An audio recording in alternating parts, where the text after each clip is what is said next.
جی بھائی نے ایک اچھا سوال کیا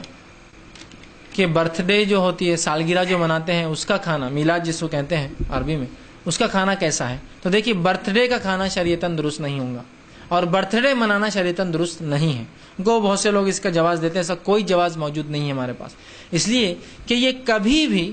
نبی اکرم صلی اللہ علیہ وسلم اور صحابہ کے دور میں، یا اس کے بعد کے تابعین تبع تابعین کے دور میں، یا اس سے پہلے کے عربوں کے اندر سالگرہ منانے کا کوئی طریقہ نہیں تھا، نہ اسلام آنے کے بعد نہ اسلام سے پہلے یہ طریقہ نہیں تھا،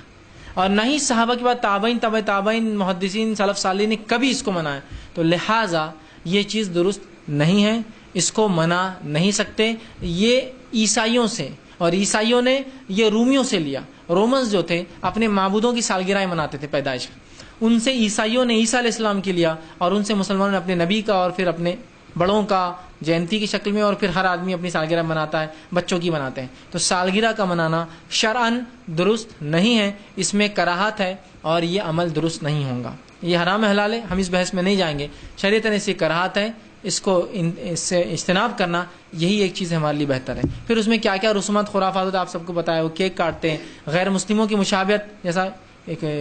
یہود کرتے ہیں یا نصارہ کرتے ہیں اپنے بچوں کی سالگرہ خود کی، پھر وہ مشابہت اور وہ کیک، اور پھر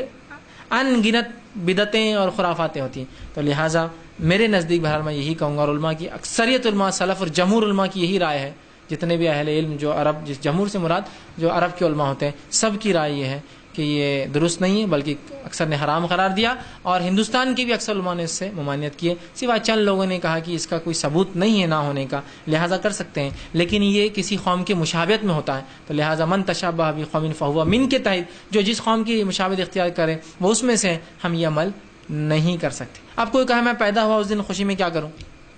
اگر مجھے خوشی ہے تو اللہ کا شکر ادا کریں۔ نبی اکرم صلی اللہ علیہ وسلم حدیث میں فرمایا کہ میں پیر کو اور جمعرات کو روزہ رکھتا ہوں، اس لیے کہ اللہ نے مجھے پیر کو پیدا کیا، اور اس دن نام اعمال بھی انسان کے اوپر جاتے ہیں، اور جمعرات کے دن بھی نام اعمال اللہ کے پاس جاتے ہیں، 2 بار جاتے ہیں ہفتے میں، پیر اور جمعرات، اور اللہ نے میرے کو پیر کو پیدا کیا۔ تو پیر کو کیا کرتے تھے؟ ہمارے پیر کو سالگرہ نہیں منائی آپ نے، ہفتہ منایا، روزہ رکھتے تھے آپ۔ تو اگر کسی کو لگے کہ مجھے اللہ نے پیدا کیا، اس کے شکر میں کیا کروں، تو آپ صدقہ کیجیے، خیرات کیجیے، سالگرہ نہیں ہو کہ اللہ نے آج کے دن مجھے پیدا کیا تھا، ایک زندگی عطا فرمائی، اس کا بڑا فضل ہے۔ ویسے تو کئی نعمتیں اللہ کی، اگر اس کو یاد کرے تو سالگرہ تو بہت چھوٹی ہے، پیدا ہونا تو چھوٹا ہے، والدین دیے ان کا شکر ہے، تو ہر چیز کو منانا ممکن نہیں، پھر بھی تو بہرحال لیکن اس کا منانا درست نہیں ہوگا، ورنہ یہ حدیث سے یہ بات پتہ چلتی کہ آپ سب نے شکرانے میں کہ مجھے اللہ نے پیدا کیا روزہ رکھا،